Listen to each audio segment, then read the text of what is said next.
This racial narrative today is being driven by a small group of elite guilty whites who are seeking absolution from crimes they didn't commit, and a small group of elite blacks who are seeking absolution from injustice they never suffered. They are the ones who are driving this race narrative that has everything defined in terms of race. And it comes at the expense of competence. I mean, in Baltimore, Maryland, there's not one child in the whole system proficient in math. Not one in the whole system. And in Washington, D.C., we have the highest per capita expenditures of children in education and 48th in outcomes for children. So the issue isn't race. If race were the issue, then why are they failing in systems run by their own people? The question is competence and commitment. It has nothing to do with color.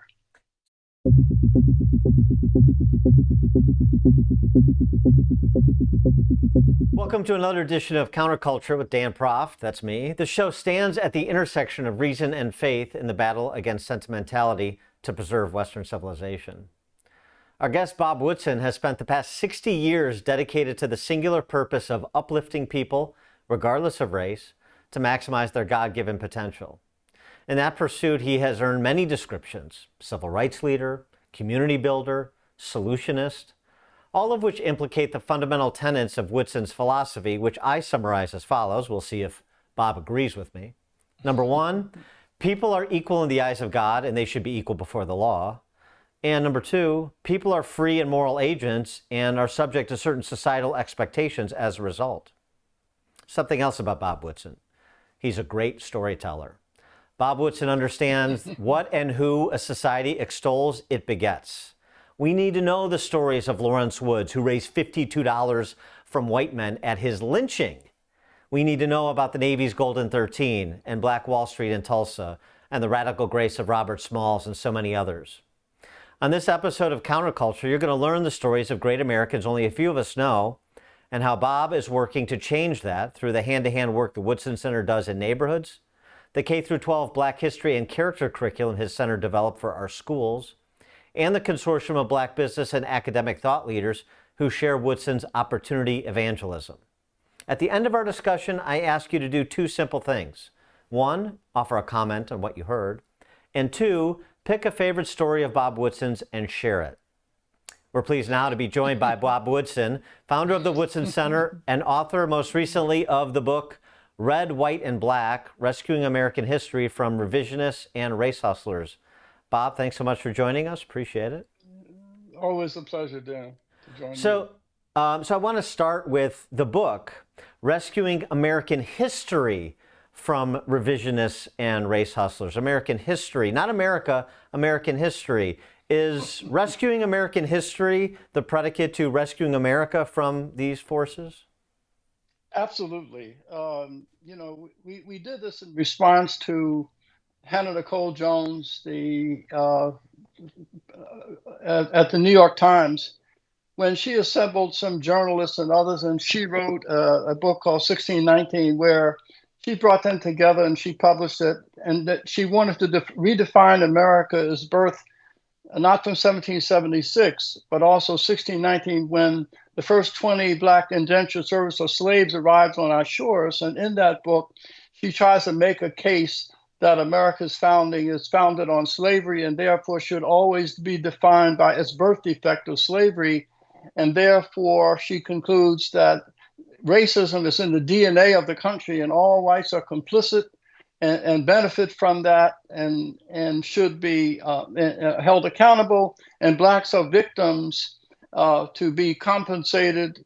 And so we wanted to, since there was Black leadership leading this effort, we thought that the voices of opposition should be Black. So we assembled 23 scholars and activists, and we told a different American story, an accurate one, 1776 Unites.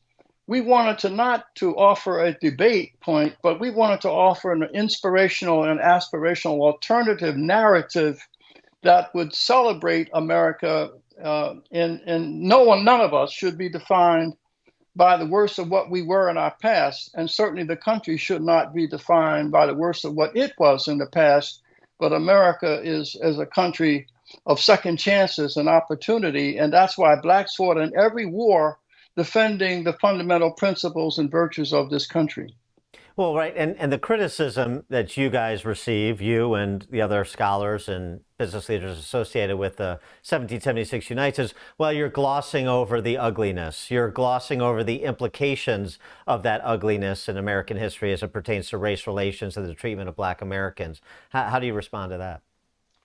Well, first of all, we do make this one concession that slavery has not been accurately told, the true story of it. So we concede that.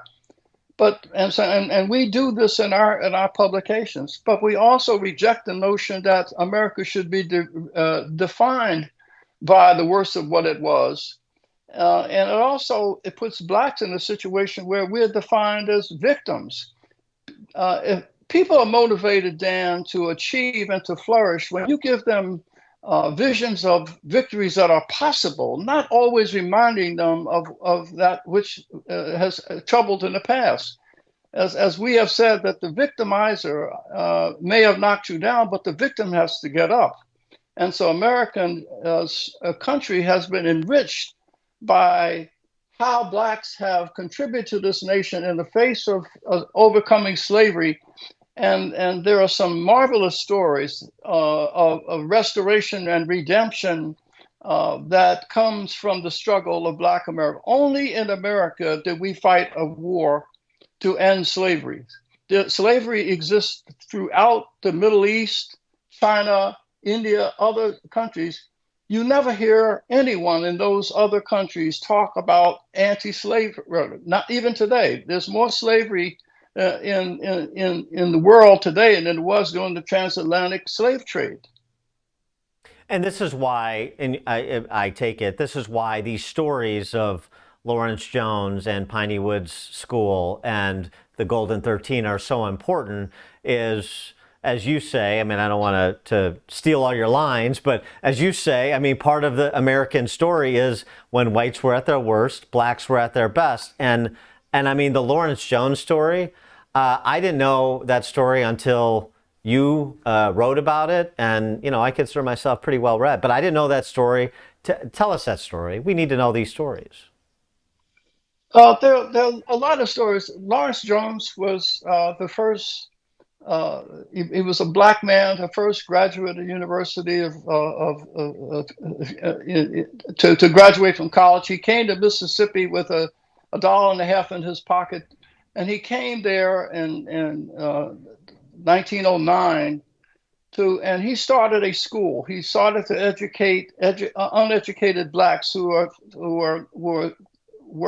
didn't know how to read. He started with 2, and from there he went on to 20, and they met on a tree stump.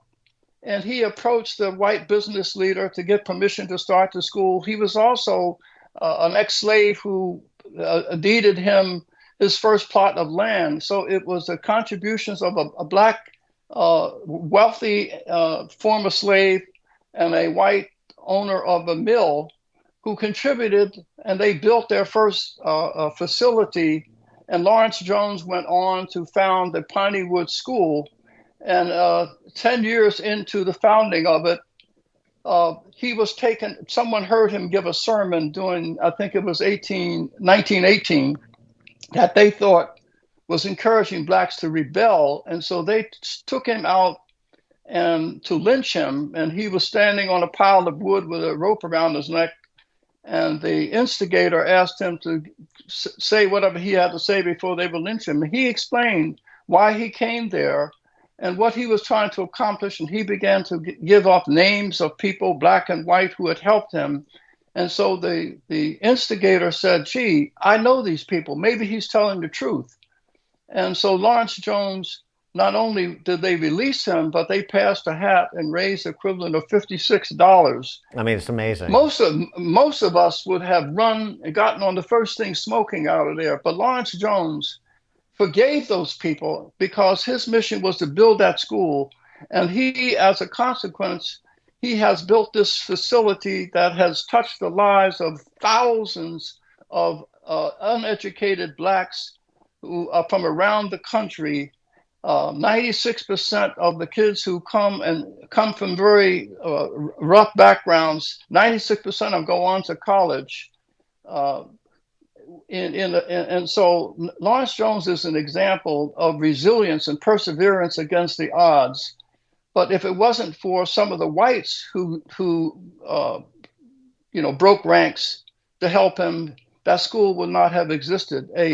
Some colleagues of his gave him, who were white, classmates in college, gave him 800 acres, and that's why they have over 1,000 acres of farmland in the school, and they built a facility. All of the bricks, Dan, for those buildings were actually manufactured by the students. There's required chapel, there's required work, and again, all of these kids come from some of the most troubled backgrounds in the country, but 96% of them go on to college. And the school still operates today. It is 115 years it has been in operations, and its president and CEO, Will Crosley, is a Harvard-trained lawyer, but he's also a graduate of Pineywood. He too was from a very troubled family. Now he is back. He has become the modern-day Lawrence Jones and doing a marvelous job. Of what I find fascinating, about 115 years, they have maintained their standards, even in the face of the cultural revolution of the 60s and 70s. Pineywood stood its ground and continues to kind of a moral teaching, a kind of biblically based curriculum, of high standards, the highest expectations of kids. So they are shining examples of American virtues in action. And so what does that say about where we are today? So you have an example like Piney Woods, and in my home city of Chicago, you have a system that spends $30 grand a year per pupil. It's a majority black student body in the Chicago public school system. About 1 in 5 blacks read at grade level. Fewer than 1 in 10 do math at grade level. So I mean, it seems to me you have two very different models of approaching the empowerment of young people through the quality education. One, we're spending a lot of money not to produce a lot of results, not very good results. And the other, I mean, Piney Woods is a one-off, but something that could be scaled potentially.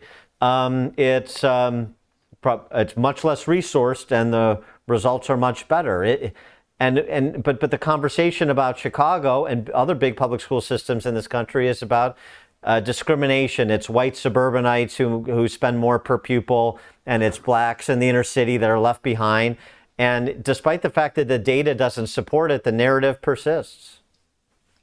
It really does. I think my young colleague Delano Squires stated the issue perfectly when he says, this racial narrative today is being driven by a small group of elite guilty whites who are seeking absolution from crimes they didn't commit, and a small group of elite blacks who are seeking absolution from injustice they never suffered. They are the ones who are driving this race narrative that has everything defined in terms of race, and it comes at the expense of competence. One of the challenges that we, in our books, when we talk about when whites are at their worst, like you were saying, in Chicago, right? I mean, in Baltimore, Maryland, there's not one child in the whole system that is math proficient in math. Not one in the whole system.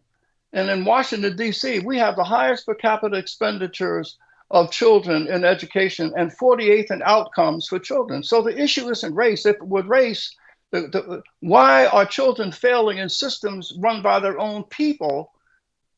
If race were the issue, then why are they failing in systems run by their own people?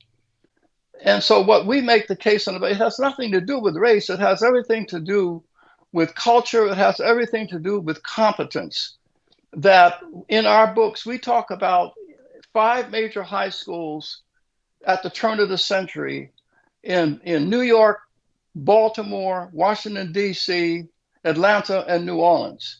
They had used textbooks, crowded classrooms, half the budgets of white schools, yet every one of those schools out-tested the white schools in every one of those cities. And so the question is competence and commitment. It has nothing to do with color. So what do we need to do? I mean, if you could wave a wand, what would you, or you had unlimited money, what would you say? Do we need like a Julius Rosenwald and a Booker T. Washington to get together again and scale Piney Wood schools across the nation? Do we need something else? I mean, what do you think? I mean, we have the school choice movement afoot, and that's making progress in the states where that feature school choice programs. But is there something missing from this puzzle, particularly as it pertains to urban centers, schools and urban centers? The first thing we need to do is get rid of white guilt. I have become a self-certified racial exorcist. So, so demons be gone. Yeah. Demons be gone. We forgive you for slavery or Jim Crow. Now get over it. Stop writing checks to Black Lives Matter. The people on the left, when they step up and they said, I'm an anti-racist, you're willing to write $98 million to them. When Abraham Kendi at Boston University in 2020 says, I want to set up a research center for the study of anti-racism, $48 million shows up. 48 million. People on the left invest in their crazy schemes.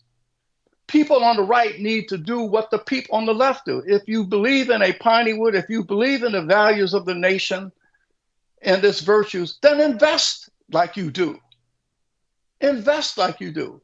Instead of just investing in people who describe the virtues of this nation, invest in people who embody those virtues and those behaviors. You get more of what you stop sending the check to your alma mater just because they have a good football team and send it to Piney Woods or any number of other schools around the country, right? Right. Stop sending it to a school. You can't even go on campus to explain how you raise your money. Well, I mean, just on the Kendi example, I mean, how much do you take away from the fact that Ibram Kendi is embroiled in controversy right now, that he has other academics at Boston University suggesting they don't know where the money went and they didn't do much in the way of scholarship, and he's had to lay off staff? Is that a good sign that the money's drying up, or is it too soon to tell? No, it's a good sign, but it's unfortunate that people don't understand that they made a mistake.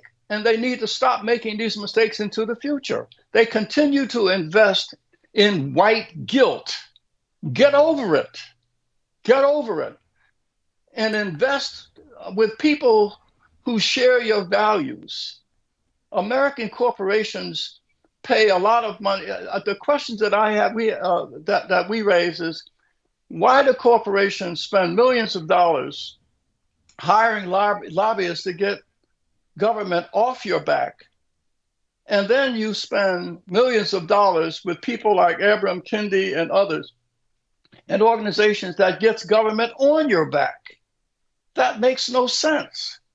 What you should do is to invest in people who share your values. And 80, for instance, what we have Nike invested in Colin Kaepernick. And now what was been the return on Nike's investment? They had to close their signature store in Portland, Oregon because of theft. But yet Colin Kaepernick supported defund the police, and Nike supported him. Right. And so what was Nike's return on their investment? They had to close their signature store in Portland because of the thefts in these democratically run cities. It's the epidemic of what Hannah Nicole Jones called, someone said, well, are these 1619 riots? She said, I'm comfortable with that. One right. Black Lives Matter person said that looting in Chicago is reparations. Symbolic taking. Where's the symbolic taking? You know, and yet they're allowed to say that, and money still pours into their organizations.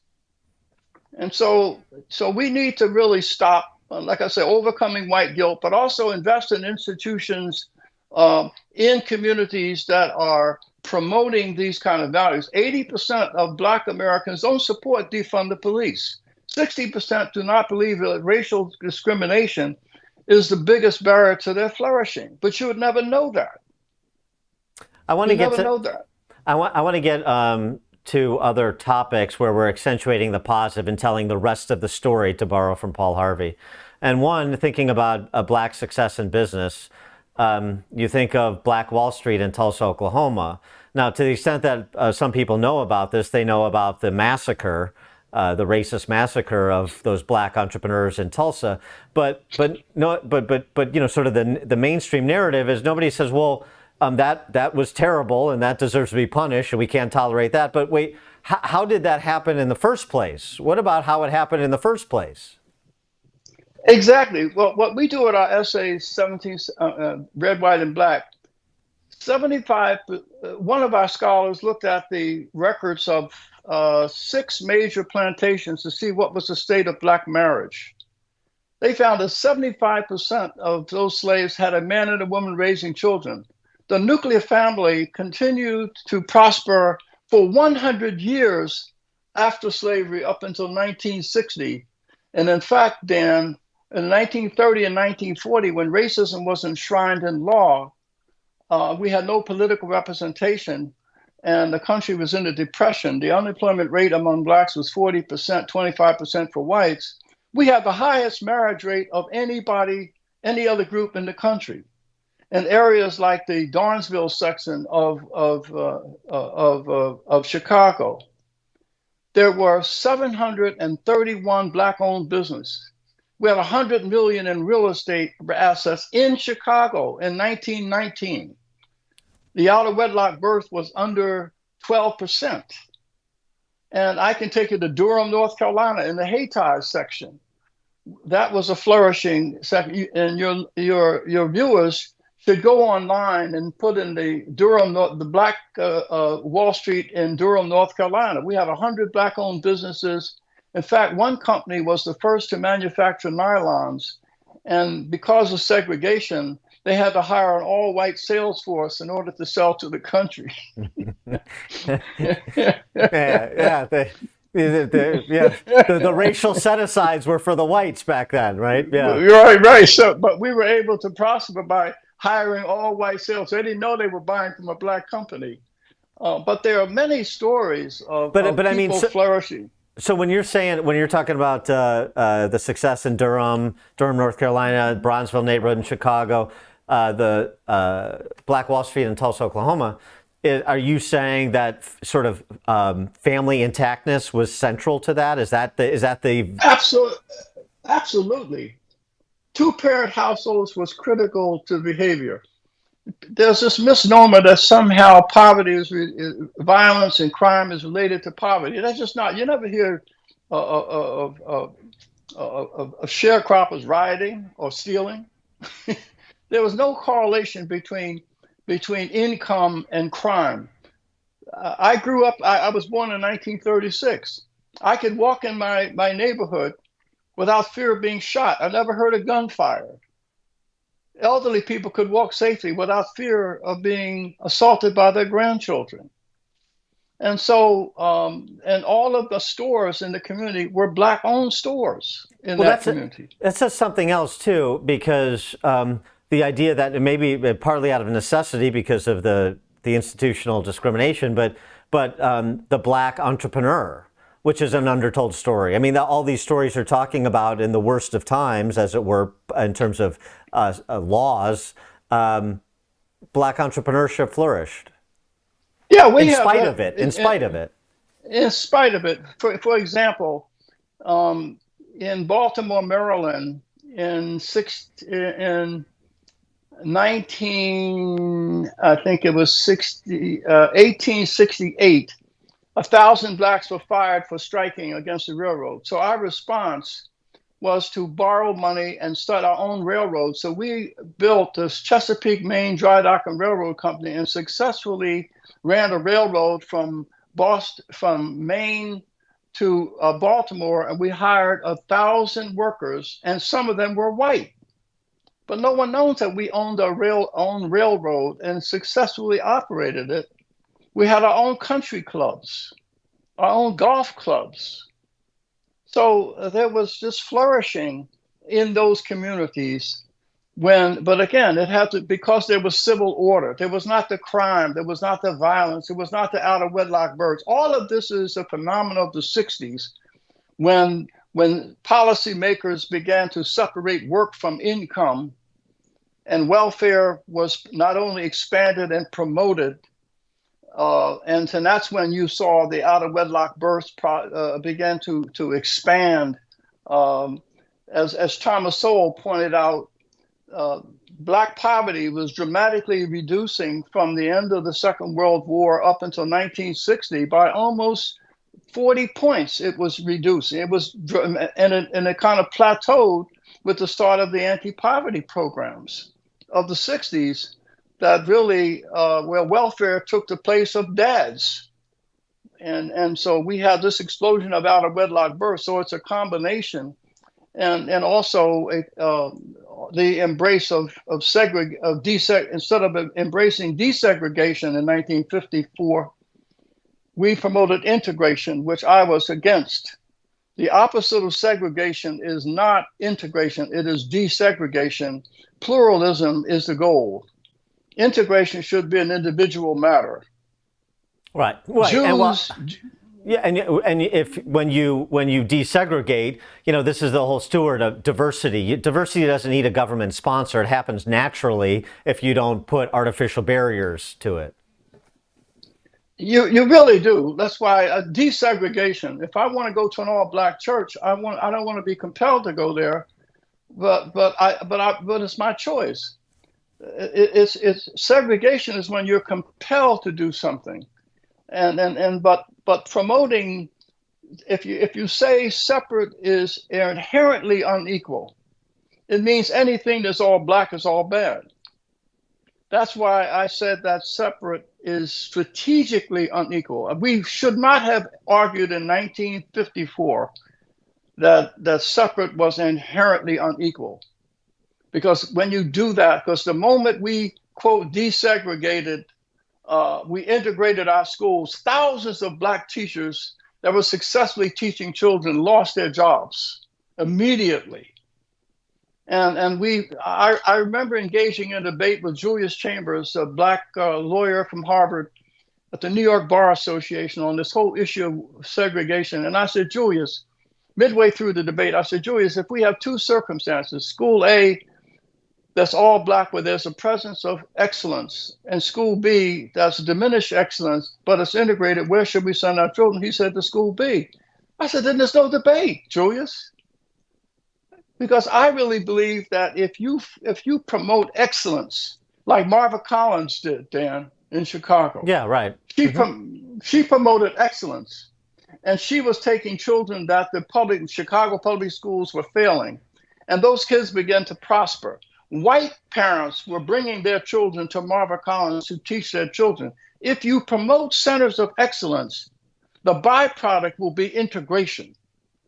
Well, and that's what Yeah, I mean, we have that going on in Chicago right now. I mean, again, these are the underreported stories because they cut against the focus on the huge public sector failing systems and the argument about money, which is all that they want to argue about. But we have the Field School in Chicago that's doing exactly that. We have Bob Mazakowski and his Chicago Hope Academy that's doing exactly that. He was featured essentially in the film that Keanu Reeves, he was played by Keanu Reeves in this film about what he's done in Chicago. So, I mean, so this is, this is the thing. These are the green shoots that are coming up through the cement all over the country, but it just seems like it's, we're nowhere near the critical mass that's required. They're just dwarfed by the inertia behind the government systems. It is, but again, I go to conservative funders. Why aren't they investing the way, what's his name, Jack Dorsey, who used to head Twitter, gave $10 billion to Abraham Kendi with no strings attached? Where are those levels of, where did that $100 million that is being invested into Black Lives Matter? Why don't we see $100 million invested in these kind of centers of excellence in the community? What we're trying to do at the Woodson Center is we're putting together a Joseph Fund where we can raise $50 million so that we can go to a place like Piney Wood and present them with a check for $20 million so they can restore those beautiful historic buildings where we stand with the alumni by the thousands all over the country who can say, so we've got to have the moral equivalent of what the other side does to promote there. They take some disaster like George Floyd and make that the symbol of American injustice, then we need to take a piney wood or something and make that a symbol of America greatness. What happened in the 60s? You just mentioned this break that happened in the 60s, and it seems to me that the civil rights movement had a break too. I mean, there were young men like you and Shelby Steele and others that were involved in the civil rights movement, even coming from the left. I mean, Shelby Steele, Thomas Sowell, they started out on the left. But because of essentially what was being produced by this expansion of the welfare state that you were describing, there seems like there was a schism. And you and Shelby Steele and Thomas Sowell and others went one way, and the Jesse Jacksons of the world went another way. What happened there? What was that like? You saw something happening, they didn't, or they didn't care what they saw happening? No, they got enticed into political leadership. And remember now, the poverty program shows up with $22 trillion, where 70% of all the dollars didn't go to the poor. Who was administering these trillions of dollars? It was Black elected officials who took over governments and then invited their friends and relatives to come in and get contracts to serve the poor. And so you created a huge a system where the poverty program was used as a big, huge patronage system where they could hire. And as a consequence, the middle class providers, their children have flourished. If you would look at the sons and daughters of these civil rights leaders, Eleanor Holmes Norton, Jesse Jackson, all of them went to Sidwell Friends School in Washington, D.C., while opposing school choice for poor kids. That's a hypocrisy. So they flourish. But then the reason that they use race as both a shield and a sword, they use it as a shield so no one will question why, if race were the problem, why are blacks failing in school systems and in social service systems? Why are they failing in systems run by their own people? In Washington, D.C., when Marion Barry was the mayor, they had the systems, the foster care system, the healthcare system, were all placed in federal receivership because of incompetent management. But yet the poverty programs continue to pay out these huge amounts of money where the poor were made a commodity. So they prosper. But the only reason, and the shield is used to protect any criticism of these kind of questions being raised. And then the spear is out when anybody dares challenge that. Then they accuse them of being, racist or aiding and abetting racism. But race is really being used as a shield to prevent anybody asking why are poor blacks worse off now in systems run by their own people. It's the same old story of follow the money. If you follow the money, you get to the answer of what's happening. You're funding government poverty programs, but you're not funding poor people. Right, you're funding centrally planned systems, just like in the schools. You're funding a central Soviet-style bureaucracy. You're not funding the education of children. No, but one day, low-income blacks, they are the sleeping giant. They are the sleeping. One day they're going to wake up and find out that they're being hustled. They have been hustled by their own people, because we've got to deracialize race. Because if white people were to go to Canada and Europe tomorrow, it will not do anything to stop the hemorrhage of black on black crime. It will not promote the better education of any children. So we have a systemic problem, but it is not systemic racism, it's systemic incompetence. We've talked about business, we've talked about education. I want to talk about military service. You mentioned at the outset about blacks heroically serving our country in all of America's wars. And I wanted to, again, I like the stories you tell. I wanted you to tell the story of the Golden 13, those naval officers. Yeah, again, when blacks were at their worst, I mean, blacks were at their best when whites were at their worst. In 1943, there were no black naval officers. They were prohibited from being naval officers. So Eleanor Roosevelt persuaded her husband to train some.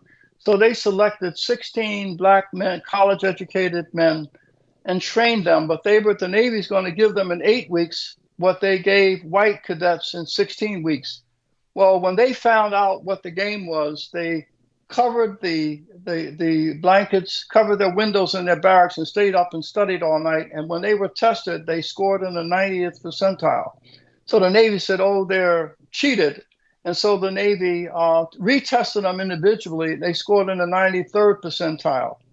After 3 more months, 13 of them were given their commissions, and the other 3 were rejected.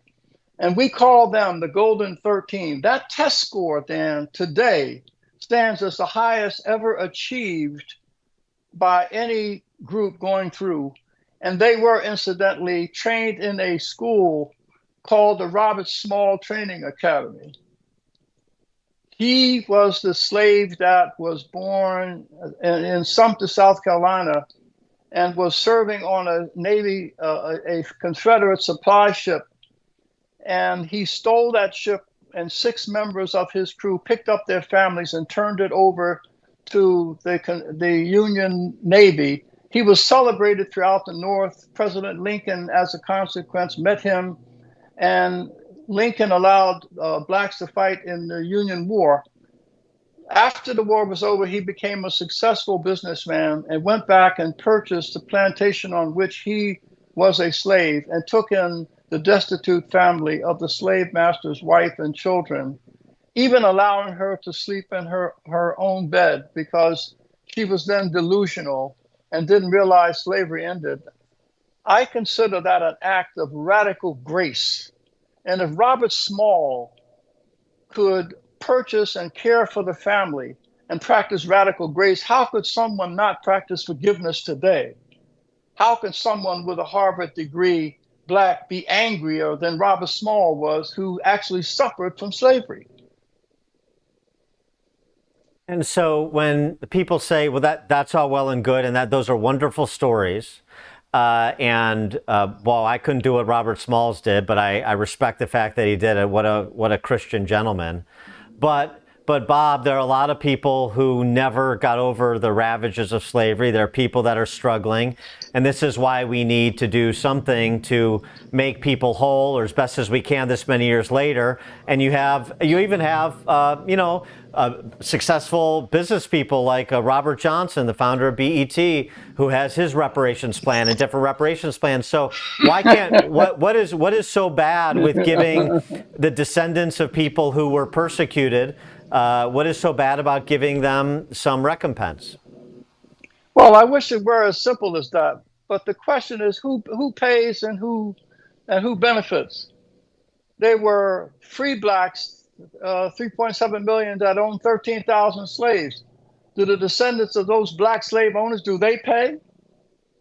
There were your 5 civilized tribes. They had thousands of black slaves that went on the Trail of Tears. Do the descendants of those Indian slave owners, do they pay? So it's not as simple as that. And the question is, what's the point of it if whenever you separate work from income, whether it's through welfare or the lottery, go back and look at what has been the result of lottery winners.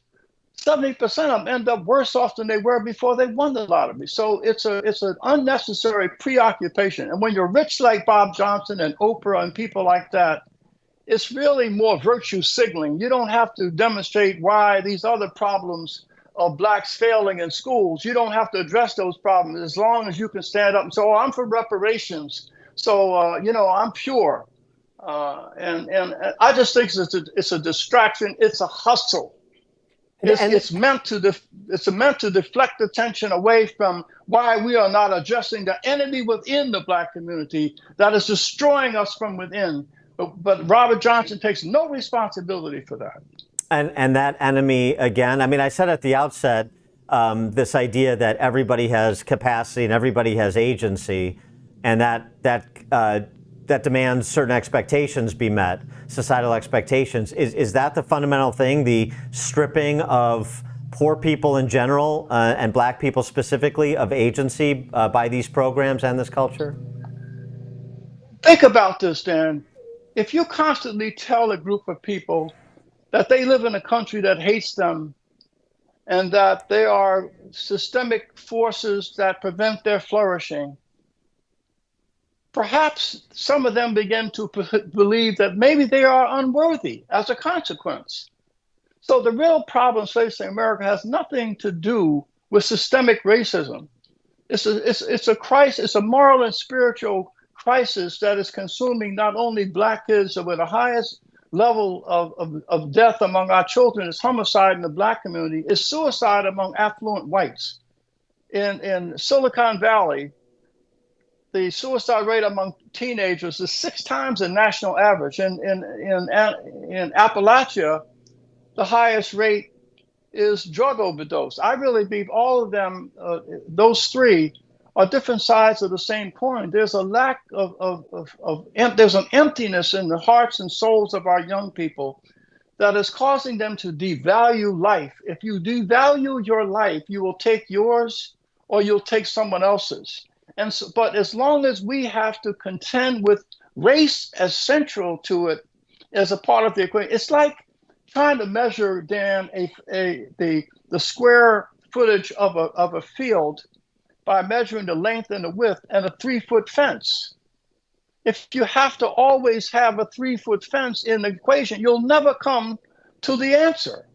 So we need to take that 3-foot fence of race out of the equation and address the moral and spiritual crisis. We must come together across race and class lines. As we're doing at the Woodson Center, we're bringing people together so we can reason together and say, how can we fix this emptiness, this hole that's in the hearts of our children? It seems to me, so Eric Hoffer wrote about this in True Believer, his theory of mass movements. And one of the things that's required of any mass movement, you're talking about poor blacks waking up, realizing they're being hustled. One of the things that's required is you have to believe you're in charge of your own destiny, and you have to believe you can improve your lot in life, you can improve conditions. And if you don't believe those things, you're likely to just stay with the status quo because you're afraid it could get worse.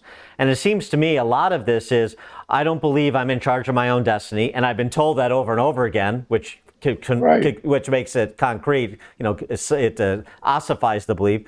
And I don't think I can improve my conditions. So I'm sort of left to the vagaries of the people that have been elevated to represent me, and I just go where they go. Also, but I think particularly poor blacks are being hustled by people who have really, only blacks have worn the crown of thorns of slavery and Jim Crow. But other groups, whether it's trans or gays or everybody, now they are appropriating that suffering and applying it to themselves. But this is what they're doing too. The bait and switch comes when they use that moral, so-called moral authority to attack Christian faith and also the nuclear family. They are misappropriating and applying that rich tradition, or suffering rather, to somehow equate that with a burning of the flag and burning of the cross. And yet, though it was it was a nuclear family, it was faith in the values and virtues of our nation and our Christian faith that causes black to survive slavery and Jim Crow. And those who are restoring themselves and their communities, it is still on that foundation of those three pillars of restoration. Well, right. I mean, we said at the outset, what a society extols, it begets. You want to extol stories of resilience and accomplishment and success and excellence, and they want to extol stories of victimization and marginality and cruelty, and say, well, this is a commentary on the larger society, which is why we need to step in. I mean, it seems to me that it's really interesting because it really is a competition of storytelling.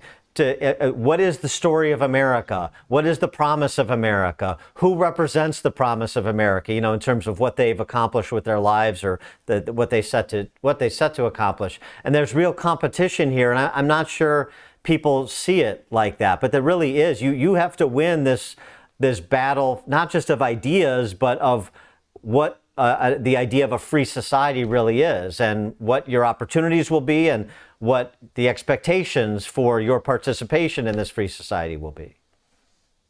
Yeah, but also I think where conservatives miss it, they think if you just have the right ideas and you present them in a coherent way, then people will change.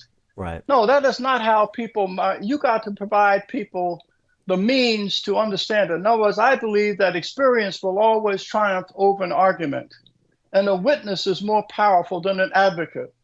So if you want someone to embrace the values of this country, then support those actions like Pineywood and others that embody those values. And then and also the moral authority of the left comes from being the representatives of the poor. Well, if you let the poor represent and speak for themselves, that in itself will undermine the moral authority of those who are saying they're advocating for the poor. If the poor stand up and say, these people do not represent me, who are burning the flag and burning the cross and condemning this nation, they don't speak for us.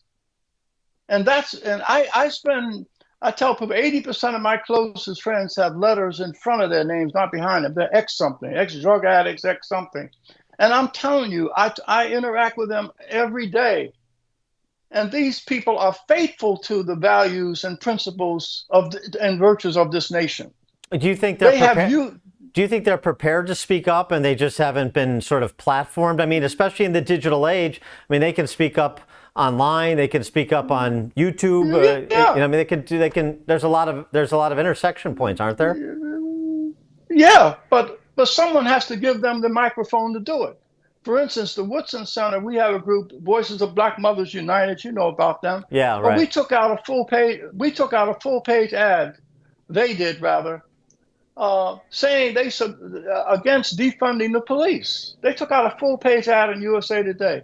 They've been around the country promoting partnerships between the police, building trusting relationships. Some of them actually work for the homicide departments, coming on the scene of a homicide to promote positive interaction between the families. And as a consequence, more homicide cases are being closed.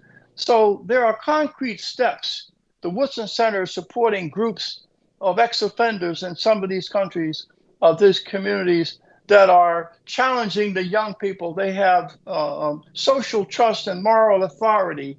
So these healing agents from within the community, there's where we need to make the investment.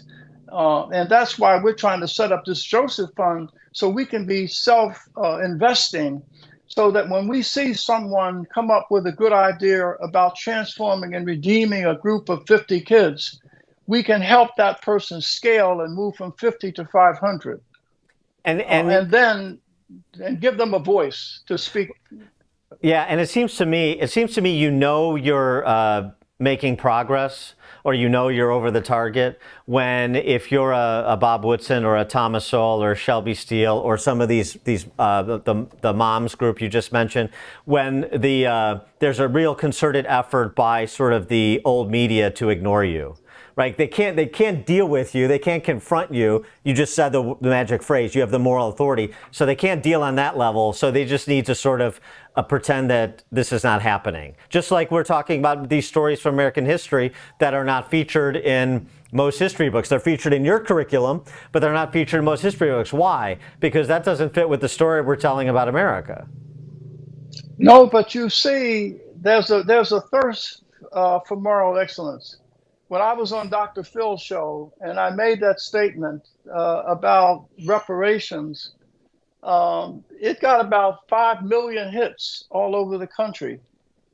And when Oliver Anthony sang that song, Rich Men North of Richmond, it resonated with people all over this nation, man. Even in the Black community, there was just an outpouring of support. That says, Dan, to me, that there's a thirst for virtue in there, but and so what we've got to do is provide not only he provided the song. The Woodson Center is trying to provide the narrative to meet the song, and I really think that what we're trying to do is present the virtues of actions being undertaken by people in these communities, and we're trying to persuade major Pharaoh investors, we're calling, to invest heavily. The way the left gets 100 million from Black Lives Matter, Abraham Kennedy can get 43 million. That's just two organizations, and they generated, all these millions of dollars. But our side will invest in a political campaign. We are talking about, I'm against big government, but that you spend billions of dollars trying to get people elected to run big government. Well, and one of the other examples of resonance is how much adoption, that K through 12 curriculum I mentioned, the Black History and Character curriculum, how much adoption that is getting in schools around the nation. Yeah, we have about 100 to date, 115,000 downloads of our curriculum, 115,000 downloads of our curriculum. And even the state of Oregon is talking with us about adopting it. The state of New Hampshire has adopted it. So there is really a thirst for excellence, and we just got to break through and provide them with the means to speak for themselves. But I think my appearance on the Dr. Phil and the 5 million people who agreed with what I was saying, Oliver Anthony's song resonating, I just think, to me, those are examples of the thirst for virtue. All right, one more story. story. There's a tremendous thirst. One more story before we go, because this is another story I didn't know, but it's a great one. And it's, again, these stories are transcendent. They transcend race, and they're about so many things: character, entrepreneurship, fortitude, integrity. The story of Biddy Mason. Yeah, Biddy Mason was born in 1818, the same year that Frederick Douglass was born. She was uneducated, illiterate, in Mississippi. She was sold to a man who became a Mormon, and she walked behind a wagon out to Salt Lake City, carrying her 3 children, one by the slave master, and she cooked and was a midwife. And when he got to Salt Lake City, he decided to go to California. So again, she's walking behind the wagon, only she gets there and some other free blacks tell her that California is a free state. A judge hears her case, she's freed, and she began to operate as a midwife and an herbalist. And for 10 years, she made about $1.50 a day. And she saved her money and purchased some land in downtown Los Angeles, as now, and began to build property. And as a consequence, she became a millionaire and founder of the AME Church, and also set up a philanthropic organization that during the flood, she cared for Black, white, Hispanic people. And Biddy Mason died. She had three daughters, and she was one of the richest women in California. Biddy Mason, a phenomenal story. Illiterate, 3 children, walking over 1,000 miles, and yet only in America could someone like Biddy Mason prosper, leave behind a rich legacy of entrepreneurship and family. Her grandson became one of the wealthiest men in California as well. She's just one of several stories I could tell you. Maybe maybe there's somebody in LA that can make a movie about her. I don't know if there are any of those people wandering around. I think they're just getting back from a strike. Bob Woodson, the book, I want to state the book again: Red, White, and Black, Rescuing American History from Revisionists and Race Hustlers. Woodson Center is woodsoncenter.org if you want to support the curriculum and the other programs that Bob was talking about. I know there's a lot of talk these days, Bob, about octogenarians being too old to be president, but I mean, you're living proof that's not true. That's not true. Bob, thanks so much. Biden has given us a bad name. Exactly right. Bob, thanks so much for joining us. Appreciate it. Thanks, Dan. Take care.